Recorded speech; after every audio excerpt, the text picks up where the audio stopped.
sei que você bate muito sobre a questão de resolução de questões. Uhum. Para você, assim, o que que você acha que é o diferencial nos estudos depois de anos aí de estudando? Qual é a sua percepção quanto a isso? Agora vai ter que ter mais 1 hora aqui de Não, mas podcast, bora lá. porque assim, eu gosto muito dessa parte e modéstia à parte, eu acho que eu entendo bem disso então. E, assim, então eu vou resumir aqui. Eu acho que o diferencial é você trocar sempre que possível tudo que é passivo por aquilo que é ativo. Então, por exemplo, mas o que é passivo e o que é ativo? Nada é mais passivo do que uma videoaula, por exemplo. Talvez uma audioaula seja até mais passiva, mas eu acho que nada é mais passivo do que uma videoaula. Por quê? Porque você não está forçando o seu cérebro a trabalhar. É, porque pode parecer meio contraditório, mas a gente aprende não quando a gente coloca a informação para dentro, mas quando a gente coloca a informação para fora.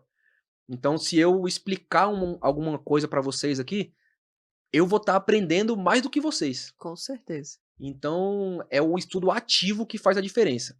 Tá bom então, mas o que é estudo ativo?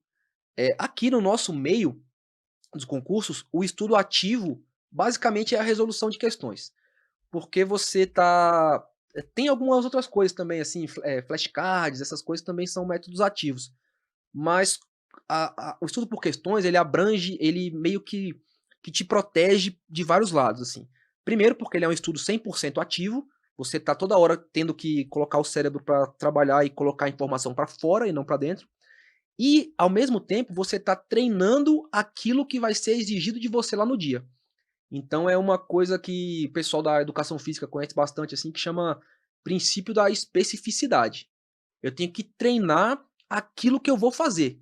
Não adianta eu não vou chegar lá para fazer a prova e ser avaliado na minha capacidade de assistir a videoaulas aceleradas. Eu não vou ser avaliado na minha capacidade de resumir. Não. Essas coisas até podem ter um papel ali coadjuvante e tal, mas o que vai definir mesmo é a sua habilidade de colocar a bolinha preta no gabarito no lugar certo. É isso que vai Exato. fazer você ser aprovado. Então, se é isso que vai fazer eu ser aprovado, é isso que eu vou treinar. Então, esse estudo ativo e através das questões, ele protege a gente desses dois lados, assim. Então, tanto ele é ativo quanto ele é bem específico para aquilo que você vai fazer. Então, se eu fosse estudar, por exemplo, como é que estuda para uma prova discursiva? Do mesmo jeito. Eu vou fazer questões, só que discursivas. Então, Praticando, né? eu tô estudando de forma ativa e também tô sendo específico para aquilo que vai ser exigido de mim. Então, como é que eu estudei para a prova discursiva? Do mesmo jeito. Eu peguei as questões discursivas e fui fazendo, fazendo, fazendo, fazendo. É E o você e você aprendeu, assim, na brabeza, essa forma? Você foi aprimorando ao longo do tempo? É recente que você tem mais esse foco aí em questões ou já era de antes? Como é que desde a PRF, quando eu passei na PRF estudando, eu só fazia questões. Só já fazia tinha uma questões. bagagem boa Eu também, já né? tinha uma bagagem boa, então, inclusive, é até bom você falar isso, porque o pessoal pergunta muito. Tá, mas então eu devo ir direto para as questões sem ver a teoria? Aí eu costumo dizer assim, cara, se você fizer isso, eventualmente vai dar certo, mas você vai sofrer mais. Então dá uma olhadinha na teoria ali, só para ela te dar um norte, assim, te mostrar qual o caminho que você tem que seguir. Porque se você for fazer sei lá, deixa eu pensar no exemplo aqui, fácil para não errar e depois o pessoal me zoar. Inquérito policial. Aí você chega lá para fazer uma questão de inquérito e tá lá, o prazo para terminar o inquérito com um indiciado solto é 30 dias. Pô, isso aí é você decorar, não tem que aprender.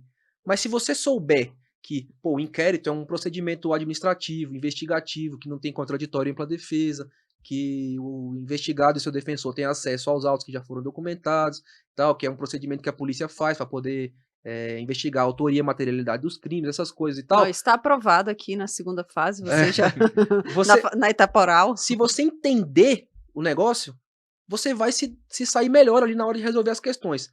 Mas onde que o pessoal peca? Eles focam muito nessa primeira parte. Uhum.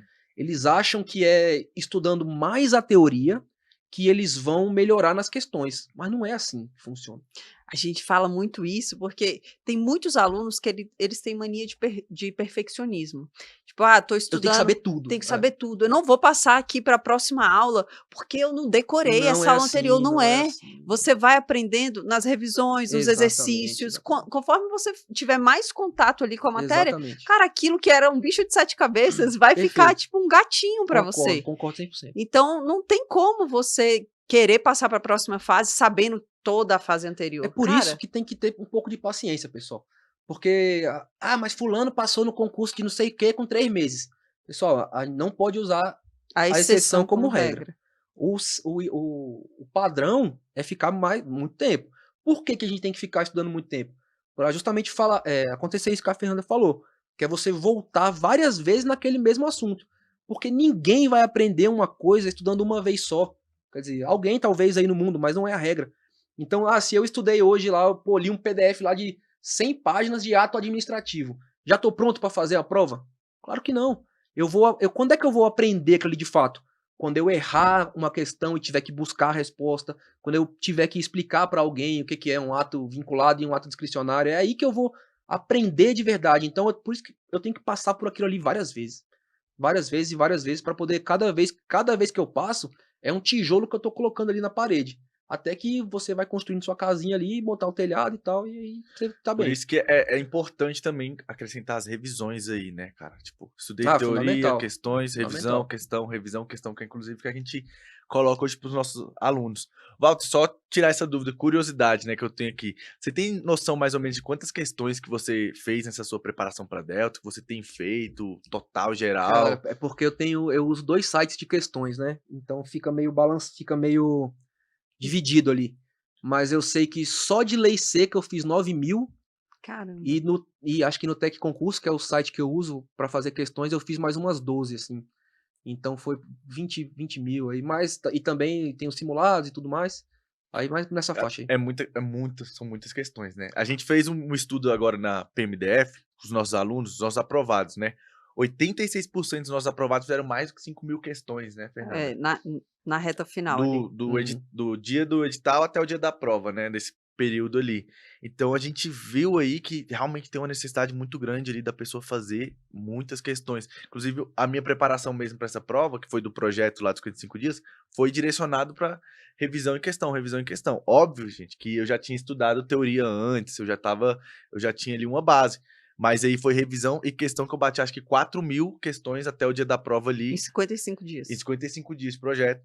E, cara, é o que o Paulo fala bastante, né? Quando você for fazer a prova, você vai fazer o quê? Questão, cara. Tem que ser específico, Questões. Daqui uns dias vai estar lá no TEC, no QC lá, e você vai fazer as mesmas questões que da tava prova na ali, que prova. tava na prova. Então você tem que estar ali, apto ali nas questões. Tem que ter. Tem gente que tem muito medo de fazer questão. Fala, mas eu erro muito. Cara, você não vai começar acertando 80, 50, 90% de acerto nas questões, né? Mas é muito importante ter ali, fazer o caderno também, né, Fernando, de alavancagem, que é, pô, as questões as questões que eu errei, as questões que resumem, às vezes tem uma questão lá que você vai olhar o comentário, fez uma revisão geral ali do Exatamente. assunto. Então a gente orienta a ter essas questões salvas para nas suas revisões você voltar nessas questões e fazer elas novamente, fazer outras questões Uhum. novas também, né.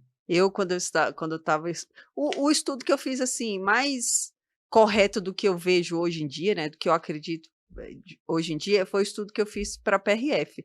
Só que eu estudei quando eu comecei a estudar para o concurso da PRF 2021, eu estava mais ou menos há 3 anos sem estudar nada, sem pegar nada.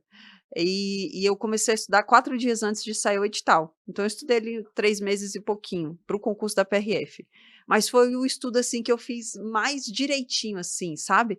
Tinha as revisões, fazia muitas questões, e eu gosto de estudar por PDF. Eu forço a minha mente a ler, no dia da prova eu vou ter que ficar lá pelo menos 4, 5 horas lendo. Uhum. Então eu gostava do PDF, da leitura, e aí eu vejo hoje em dia, cara, que se você não fizer questões, Não não adianta, não não não tem como. adianta. E vo É o que você vai fazer lá no dia.